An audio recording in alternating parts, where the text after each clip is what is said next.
And I'm back again. Tell you a story so far. My life is a crazy, crazy adventure, especially since I am a person that suffers from cerebral palsy. I didn't think that this would affect my life as much as it does.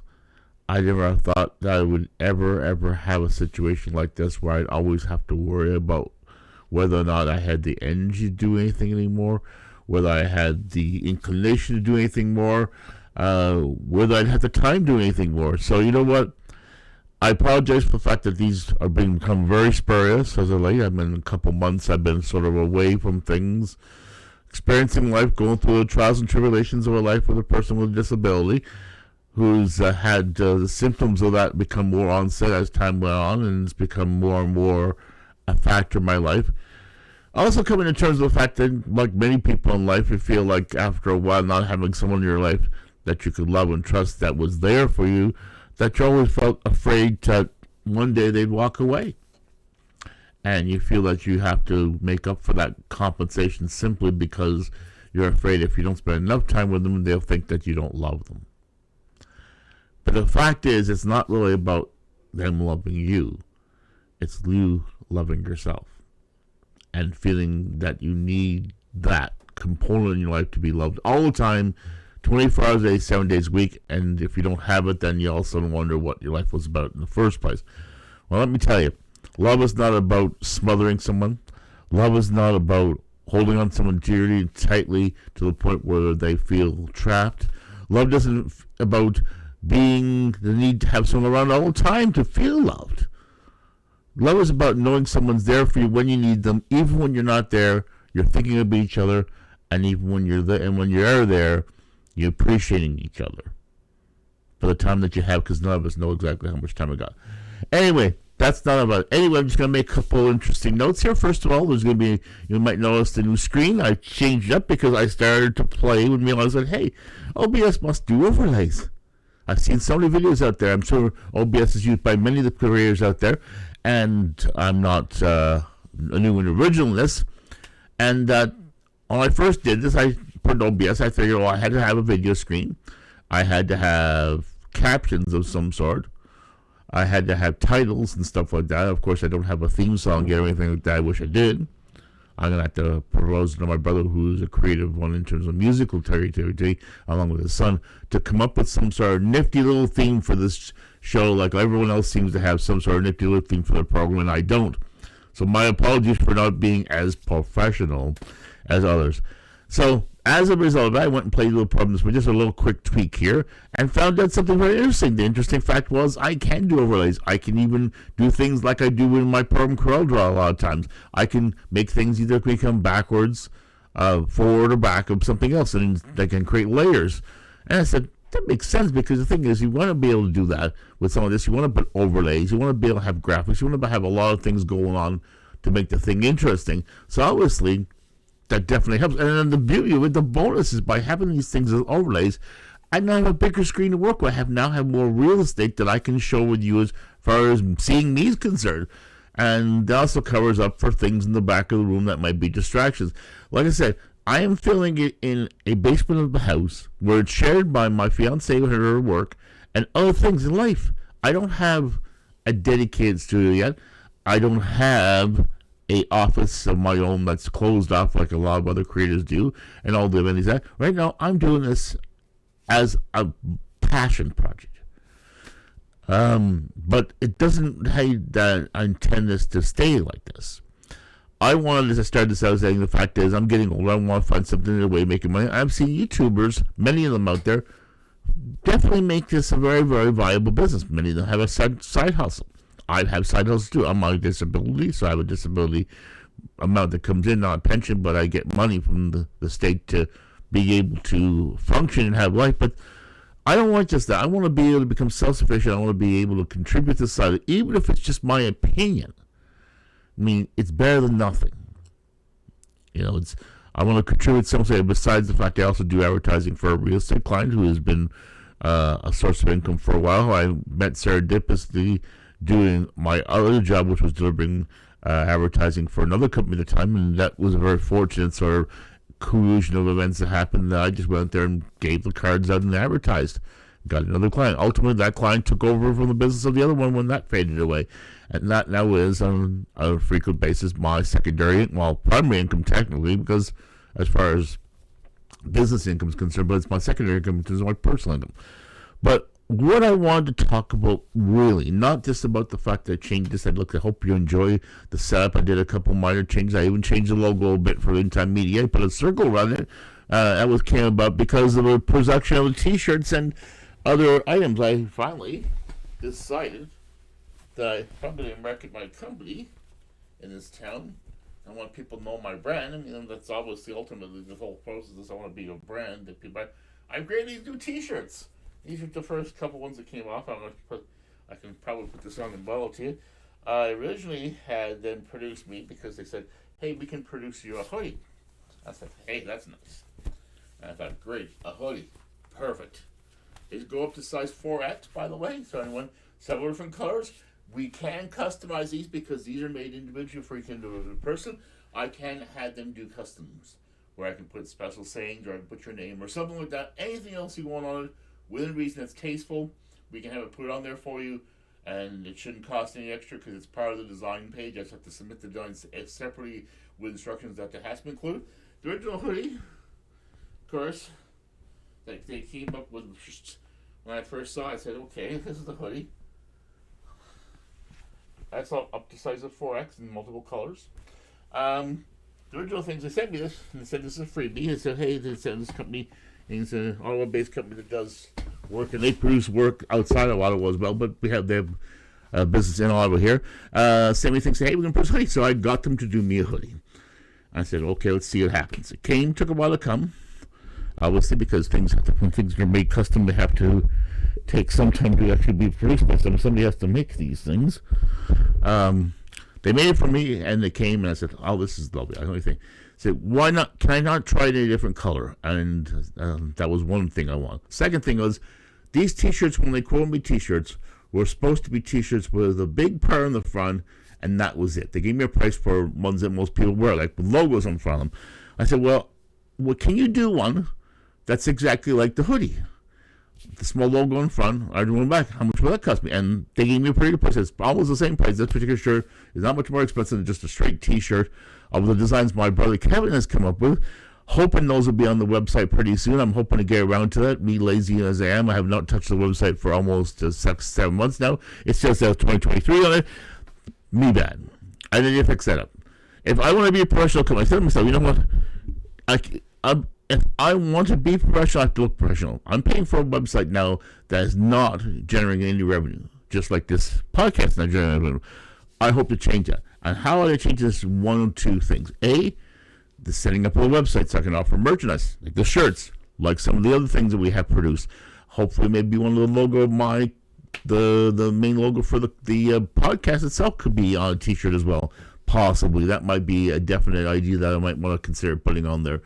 Other things too, and of course, obviously, by the monetization of this podcast through YouTube, which obviously ultimately in Rebel requires a lot of you to be involved in it because they don't pay any money until I get a certain number of subscribers on here actively watching this channel on a regular basis, and those are the ways that you help me grow my channel and become a bigger brand and have more presence and be able to do more things with this and make this more of a full-time gig for me, which is obviously ultimately what I would like to do, is I like to be able to make this full-time gig and maybe have a couple people on the staff where I can actually do some research and have people take care of some of the stuff, the menial stuff for me that's difficult for me to do, that I can provide more content. I can focus more on the quality of the content, which is ultimately what I want to do for you as well, because I want to not just make this a fulfilling experience for me, I want to make this a worthwhile experience for you to participate in through your comments and eventually participation in some form, possibly in the future. Anyway, what this all culminated, this particular impetus to do this particular one podcast today it was something I was starting on the weekend that I was ultimately wanting to do. I wanted to do something. My fiance has a son named Cece. That's his nickname. It's not his real name. It's his nickname. They call himself. And like many young people in Canada is struggling. He's struggling with where his identity is. He's struggling with relationship problems, being in a new relationship recently. He's struggling with money, finances, struggling with work, struggling with all the things that most of the young people in this country and Canada should not be struggling with at this time. Where Canada being the prosperous country is supposed to be, we should have opportunities for all of youth in this Canada for a way to find a job, a decent place to live, and the prospect of a future, a family. That was the promise of Canada. And this promise has been sorely broken. Not necessarily just by Trudeau government, but successive governments over time in some ways when they sold the Canada short when times were good and when times were not so good. And so all governments have a sort of blame for that in some areas. I mean, every government attempts to do as much as it can for all the citizens, but ultimately you can't please everybody. So even though Conservatives come in, there's going to be people I know for 100% they're not going to like the Conservatives, what they do. They're never going to agree with them, absolutely not in any way. Just like a lot of people don't agree with what the Liberals do, or even have forbid the NDP manage to get in and have their policies prominent. Nobody's going to 100% agree, and I don't expect them to. But what I hope they do is they recognize the fact that either the situation for everyone in general, in spite of not agreeing with specific policies of the government of the day, is better for you, not worse, and for the majority of people. Majority of people are in a better situation. Ultimately, they tell you everybody happy, but the thing is, they're not going to make you 100% happy all the time. But we want to make them happy most of the time. So this is what my hope is, that hopefully maybe this government maybe wake up and decide one day that they actually have to change course and recognize the fact that people are getting really discouraged by the way things do it, and maybe come up with different ways and more creative ways to accomplish the same goals if they're ultimately believe in these goals. Things like climate change that they typically go on about all the time, talking about taxation doesn't mean to stop climate change. Well, if that was the case, why is it not changing anything? Well, it's simple. It's a worldwide problem. It's not a Canadian problem. It's not a Chinese problem. It's a worldwide problem. And some of us in the world are more responsible for it than others. Simple as that. And you can point to specific countries and specific places in the world. Yes, you can. But the thing is, it doesn't matter whether they are aware of it or not. It doesn't even matter if we say it or not. And ultimately, it's a personal responsible thing. Every individual, every person, every company, everyone around the world should be dancing in the streets. No. No. They should be part of the solution, not part of the problem. So we can debate all around about who's responsible for what policies work or don't work. Ultimately, the results are what we need to worry about, not how we get there. So if the policies of Trudeau Liberals were working and it was actually making a definite, measurable difference, I'd be all for it to some degree, because I understand we do have to curb our use of energy as far as certain types of energy because they are more destructive than that. But the thing is, unless we have an alternative, unless we're willing to sacrifice all of us, not just the individual citizens, but the politicians too, who fly around the world on all these flights when they can do Zoom calls and save the planet. If they're really, they need to talk. If they're going to talk the talk, they need to walk the walk. All political stripes. So this is something that, like I said, we can debate all day long. But what I wanted to get to is the fact that in the case of his particular situation, is again, there's hope. And I'm thinking to myself, what has happened to the society as a whole? What has changed? What has ultimately changed from the time when I was young, at his age, until now? And I sat back and really thought about it. It's a culmination of things. And I thought maybe I could talk about it in one particular discussion or conversation here. But I realized, no, I can't. It's way too big a topic to talk about here. It can actually basically be a series. So I said to myself, well, what can I do with it? Okay, what I can do is, first of all, let's talk about an overlay of a general big picture view of what has happened in my lifetime that has changed, that have been, and some profound landmarks of things that have changed in my lifetime. There are certain things that we can definitely see for anyone that has lived as long as I have, or even longer I have. I'm sure there's people out there longer I have that have seen even more changes on that, things I haven't even noticed, because I haven't seen everything back and within the guns of the scope of what I personally have seen through my travels and my life experience.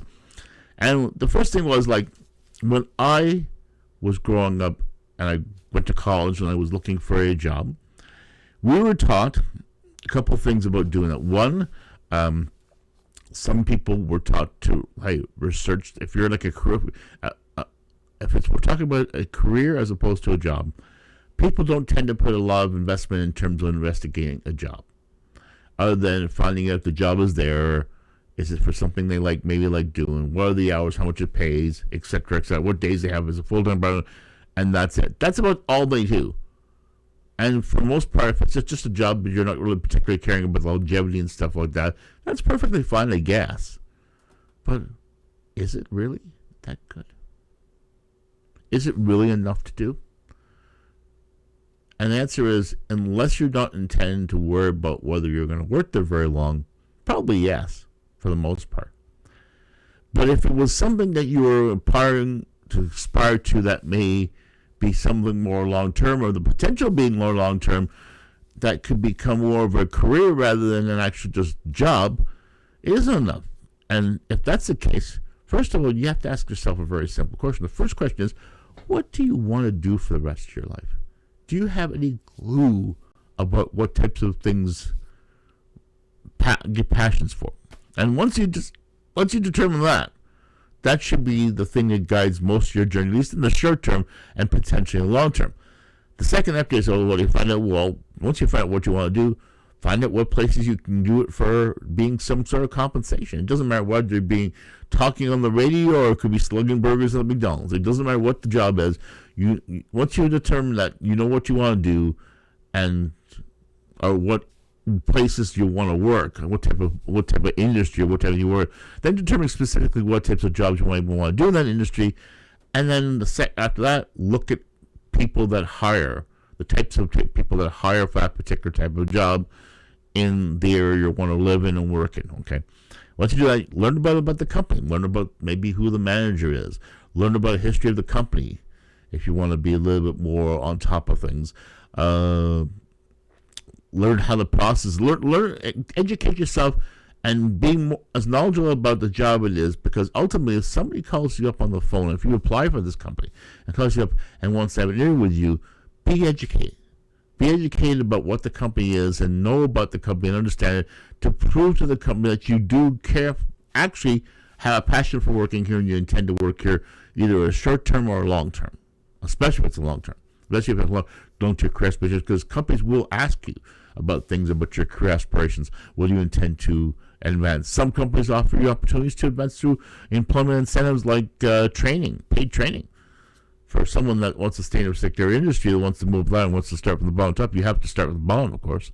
Most of us do, unless you have specific training that you've got, post-secondary training that might be a little bit more applicable to a more senior level job. Most of us start at the bottom. So we need to learn that if we have to start at the bottom, we can work our way up to the top. And then once you do that, find out what you want to expect from them. What's your expectations from them? Because they'll ask you the question, what do you expect from us? And they'll ask the question, what do you give me? Be prepared to ask that question. And of course, the question I keep telling people always is, when somebody says, what are your strengths and weaknesses? I have always said, my strengths are this and this and this, I make obviously positive aspirations. When people say, what are my weaknesses? I say, well, my weakness is my understanding of is actually not, my weaknesses are more my strengths, a part of my strength check. I don't really have any weaknesses, because ultimately the things I would consider weaknesses, I understand and know what they are.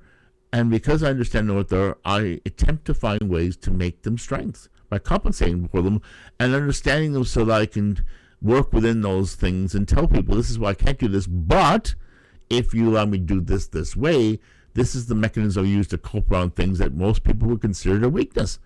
How many people think about that? How many people just say, I can't do it, I can't bend up, I can't bend down because my back is sore. Well, that's a limitation, not a weakness. A weakness is something where just it's lack of skill. I mean, bending down is not really a necessary skill. It's biological. If you got a bad back, you got a bad back. So if you know you got a bad back, don't go to a place that requires you to bend your back a lot. Simple as that. You can automatically weed out those limitations in terms of what they consider weaknesses by avoiding particular jobs that will require you to do things that you're not the best at doing. So don't, because the employer's not going to hire you if they can find that someone else that can do all those things and pay them the same money and has all the same skills as you. So don't even put yourself in a competition for something you know you can't do. That ultimately there's no way you can compensate for it in the end, that you're going to be put at a disadvantage towards other people. So, and that's it. You'll do that, and ultimately you'll be successful in terms of if you do enough time persistently and find the right employer and have the right skill set and find the right type of rapport with that particular employer. The other thing is that people send resumes by email now. Email is poor. It's poor man's post. And why I call it poor man's post is back when I was going to college, we were taught we had to produce these fancy letters on the type for all these resumes and put our cover letter in the resume and put it on and send it off a mail. And that was that when we forgot about it until we got a response. I realized now I was such an idiot. I was such an idiot because the fact is I didn't do the research for these companies. I just found a name, sent it, bam, hoping they will find me amongst the thousands or hundreds of thousands of resumes that may go in a pile. 2, I didn't put anything in that letter that was any different than any other letter. Well, if I would at least sent that letter and put in the fact I understand some sort of thing, some personalized thing for each letter regarding my research in the company and showing some interest in showing the fact that I did actually put the time to learn about them in the letter, maybe I would have got a better chance of being read because I would have been something that distinguishes me from every other candidate. Eventually, I put my picture in. And people say, why would you put your picture? I said, well, listen, I want to make sure that they know who I am. If they actually call me in the resume for the resume and for anyone, I want them to know who I am before I walk in the door. I want them to be able to say, that's him. That's the guy I've been reading about. That's the guy I want to talk to. And I don't know why people thought that was a bad thing. And in this whole thing about like individual cultural things like that, some people might say, well, that's not that good because let's say you got tattoos and that. Well, you know what? You got tattoos. If the employer wants to discriminate you based on those particular criteria, they can anyway. But why waste time going to a place that's going to particularly discriminate you based on your physical appearance before you get a chance to have a job interview if you're afraid to show them what you look like before the job interview? If you're wasting their time, you're wasting your time. If you go into a place where it's not going to even consider you, even if they do the interview, they're just going to quietly put your resume aside, and they're going to find someone else. And if they absolutely have to for a job, and they're afraid of a discrimination lawsuit, they might call you and hire you for the job because they feel that you're the best candidate, and they have to live with what it is because the fact is that they're not allowed to discriminate based on physical appearance anymore. But people discriminate for all kinds of reasons, whether it be physical, but I'm not going to tell you. You can presume it. It's not going to tell you. Because at the end of the day, you have to make a decision. If you're a boss, you have to make a decision by 1,000 people. Which one of these people? If you got 2 people with exactly the same skills, one's got tattoos up the nines, and the one looks clean cut and rust and represent your company professionally from your point of view, you may hire the other one based on the bias of what your perception is and what your client's perception is, as opposed to it may not be true. The person with the tattoos might be the better salesman in the end. And it's unfortunate, but it does happen. Sorry. This is the way, because this is what humans are. We put things into groups and categories, and we discriminate things all the time without even thinking about it. It becomes an automatic process in some cases. We don't really always consciously think about the reasons why we make certain, like why some people don't like ketchup and when people do. Is it just the color of it? Was it because it tastes good? We make press changes on everything constantly on every single aspect. Well, the color socks we wear. What rationale is that? Socks are socks. Shirts are shirts. Well, we make these things, and nobody calls us on those. So maybe say, well, why are you wearing those mismatched socks, for example? And seeing people say, well, I got a identical pair of those at home. I always thought that was funny. It's like, and stuff like that comes up. So, anyway, resumes is what we did. And we didn't, I would have done distinction, at least would have went through that step of distinction, I might have had a better chance. Okay. Emails are even worse. And some cases, not even emails. What they'll go to professional website sites where they have jobs, and they'll just send a request and post their resume. Automatically post their resume. 10 seconds, done. That's my job search. What a waste of time 90% of the time. Why waste time 90% of the time? Because you've done nothing to distinguish yourself from anyone else. You're hoping that the strength of your resume has enough to get an interview. That is not a lot. A resume doesn't say much. It just says what you think the employer may say, or whatever facts of what skills you have. And you hope that you put it in there in a way that people will notice it, and it'll go from the receptionist to someone else. You're hoping. You're really, really hoping. Just in the same way I hope my letter would be read by someone. Whether I put it on fancy paper or not, whether I put it on fancy font or not, whether I put all these things. And the thing is, once it's put up there, there's no follow-up. They taught us at least that we're supposed to, and I didn't do this, I wish I would have done this, put follow-up letters at a certain point in time, thanking them for receiving my resume, and at some point, or checking back with them and see if they received my resume, if they had a consider. Or it happens when you get a response from them, you're supposed to send a letter back to them thanking them for responding. Because sometimes some employers would actually respond back with a letter saying, hey, we got your resume, we really liked all your skills, but we went with another candidate if it's after the interview, or we went with other candidates to interview beside you. Somebody will come and do that for you. Doesn't happen anymore. Even with email, some companies occasionally will, if they have a bunch of candidates that are really, really part of the pool ones are considered, they may tell the ones out there. They may take time, and if they do, be thankful about that.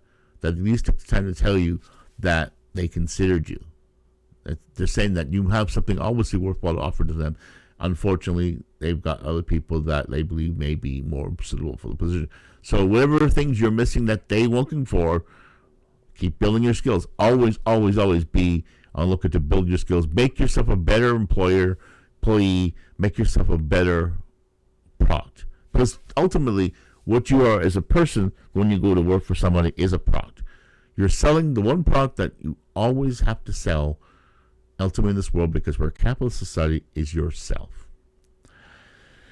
The one thing that nobody does anymore, rarely does, and the reason why it's very discouraging, he even said to me, he went to places and wanted to drop resumes off to the manager, and they said, hey, send it to our website.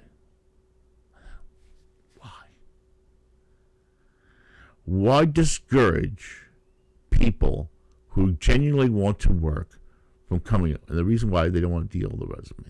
They want to deal with all the people coming in. They know there's going to be thousands and thousands of people coming in. So the thing is, I understand why in a way that might be something that's very discouraging to do. That you might just send the resume. Some people will take the resume still in the store and say thank you and take it in the pile and then put it in, they'll consider it, and maybe we'll call you. But the thing is that, well, I think if you're going to go through the effort of putting a resume, what you might want to do ahead of time, and this is something I think I'm going to suggest to him, is do the research in every company that they come across, if they are going to go specifically to a targeted campaign of actually dropping things off. If they see a job somewhere, don't apply to it right then and there. Maybe ask them about it, find out more information if they can give it to you about how to apply for it, such that, and then come back to them a couple of days later with a resume and a proper letter explaining who you are, why you want to work here, why you think this company would be a great place to work for, what things you like about this company that would inspire you to want to work here, even if it's a part-time job for a short period of time. Take the effort to do that and then present it to them. You might find that the employer might be a lot more appreciative of the fact that you took the effort, the special effort, to prove something specifically for them. Even if it was originally a form letter that you just diced it with a few other things and customized it for them, with maybe the name of the person, if you get the name of the person on it. All these little touches. That, and you staple that to your resume, that might be the thing that gets you hired. That might be the thing necessary, maybe get you an interview that day, if the job's right there and then. Because the fact that you took the effort to research the company, you took the effort to find a better job, you took the effort to come back with a proper resume and a proper cover letter, made it to them with some meaning about it, telling you about who you are, why you want to work for this company, what do you think this company, why do you think this company is so great, personalized with the person's name on it. People love to be recognized and appreciated. And that there might get you a job. That ultimately might get you a job. Now, it's not going to work all the time. There's going to be some that are still just going to take the resume and put it on the pile and that, or what. But if they tell you that they take personal resumes in, make the extra effort. If it's somewhere you really want to work, if it's a place you really are keen on working in, and you think that may be something that might be turned to a career, especially in that case, make the effort to do the extra work. My uncle Wilford, may he rest in peace, he just died recently. Very tragic story. He lived with his wife for 70 plus years, married for that time, thick and thin. They were married the first time. They fell in love with each other. But the story of his ascent to being in a relationship is the example that makes me think that this whole thing is, we've lost a lot in the culture. He was a very young man. He went through an incident where he got his arm caught in a wringer of a washing machine and had to have massive screaming. And went through a lot of suffering and pain to his life because of this particular incident when he was a very young child. When he grew up, he was a go-getter. He used to go everywhere. Every job he did, he put 110, 120%. People say, put 120%. I think he put more than 120%. So he put 150%. I mean, he put more than he could. More than was ever expected him, from whether he worked with Vale's Laundry or worked for the family business at one point in time, or in his job that he eventually ended up being was called from career working for the school board. And even his relationship with his lovely wife Millie, who is now in the early stages of dementia, unfortunately. Beautiful woman, very, very kind soul, welcoming person, always had the doormat open for you no matter what time of day you came in. Always was willing to serve you. You walk in the door, I mean, most people say, well, what the fuck are you doing here? She wouldn't say that. She'd say, oh, welcome. You want something to eat? I got some, I'll get you a coffee and tea. Most beautiful soul. Smart as a fucking whip, though. She knew her facts about anything. She worked in the industry. She worked in a world where she was a true feminist, but still managed to be a housewife, a mother, a grandmother, a wife. She didn't lose all those things. She was tough. She was the runner of that house, by the way. She told him how to spend his money because she was smart and he knew it. And the smartest thing he ever did was finding this woman, getting her to date him after several attempts, and marrying the woman, and living the rest of his life with her.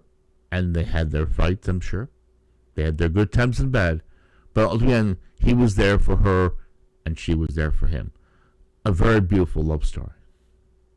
But not just about that. It wasn't just the persistence of getting his wife. It was the persistence of job. Once he decided his job, he was doing all kinds of jobs, doing various jobs. One day he decided he was working on the school board. He went to the school board with a lunch. He didn't have a job yet. At the front of the main offices of the school board. And went there every single day. And sat there in front with his lunch looking for a job. 5 days in a row.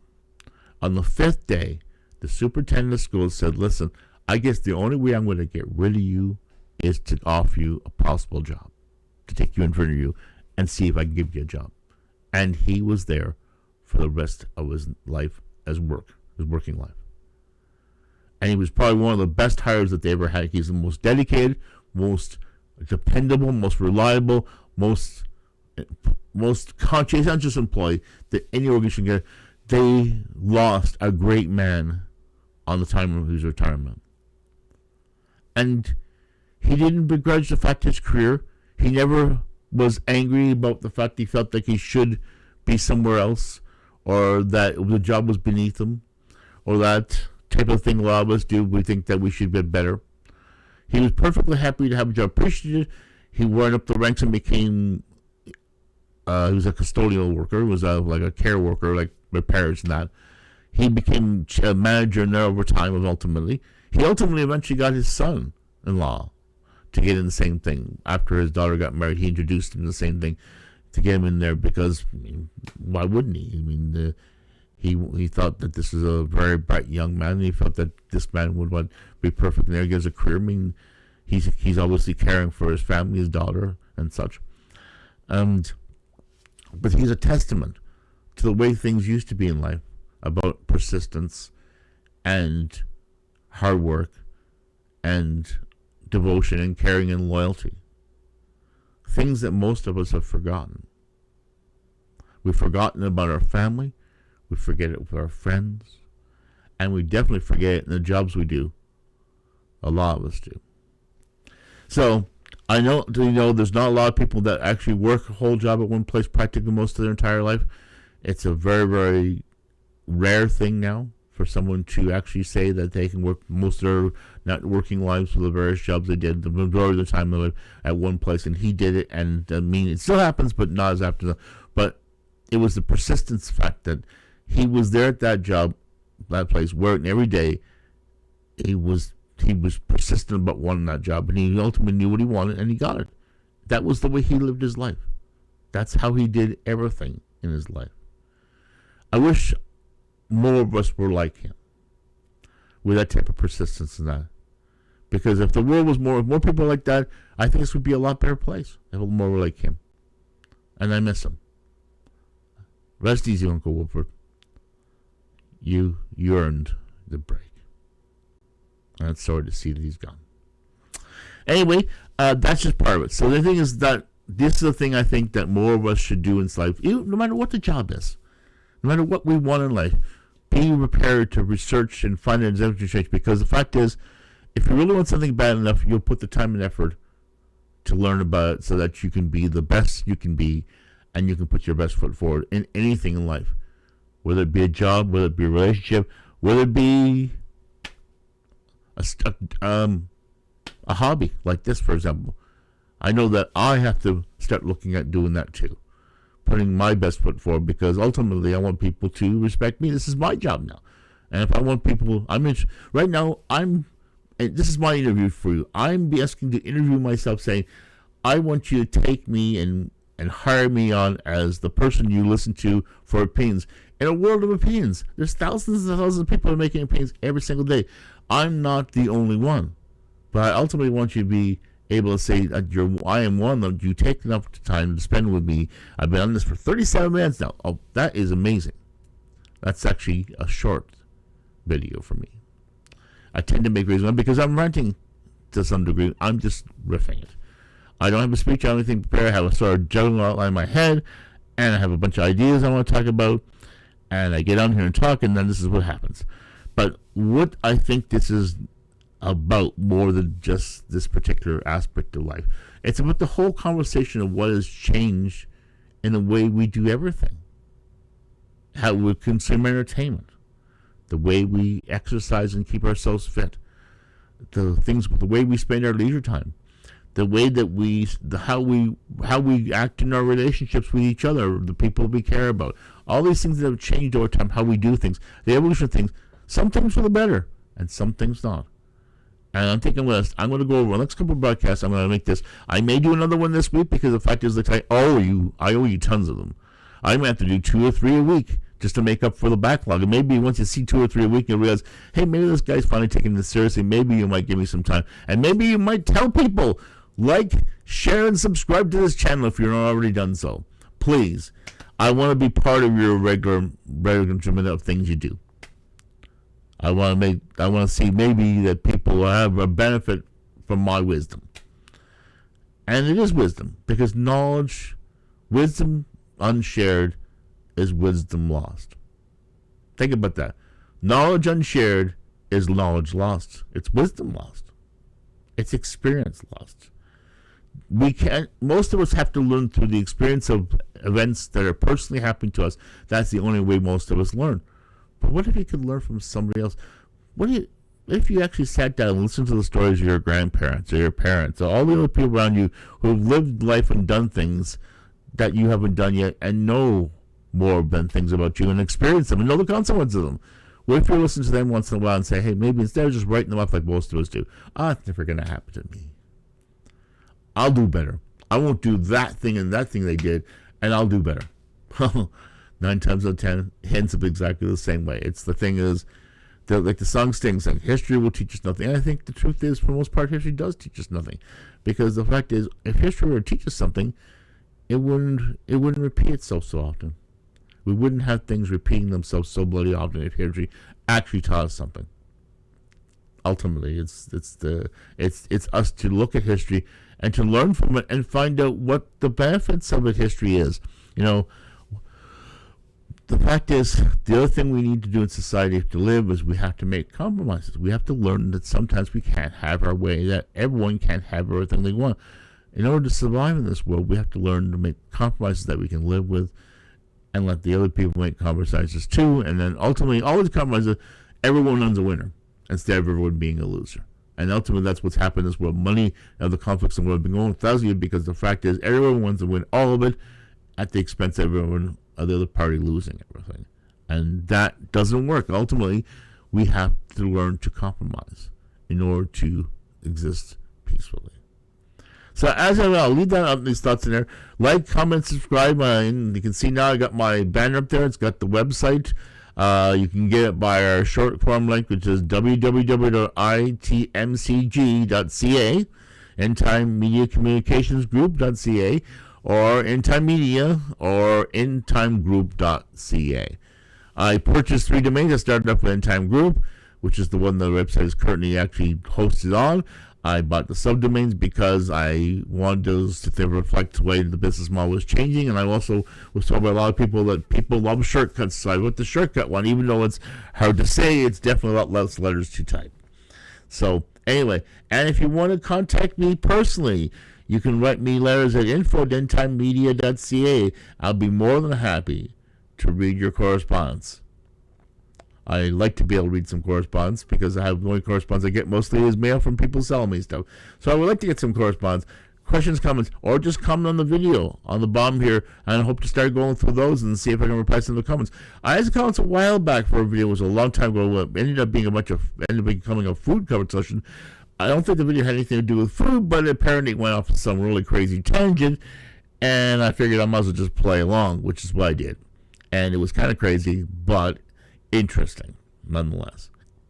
Even if you want to go for those tangents, great. At least have a discussion with me then. At least know the fact that people are engaging with the videos.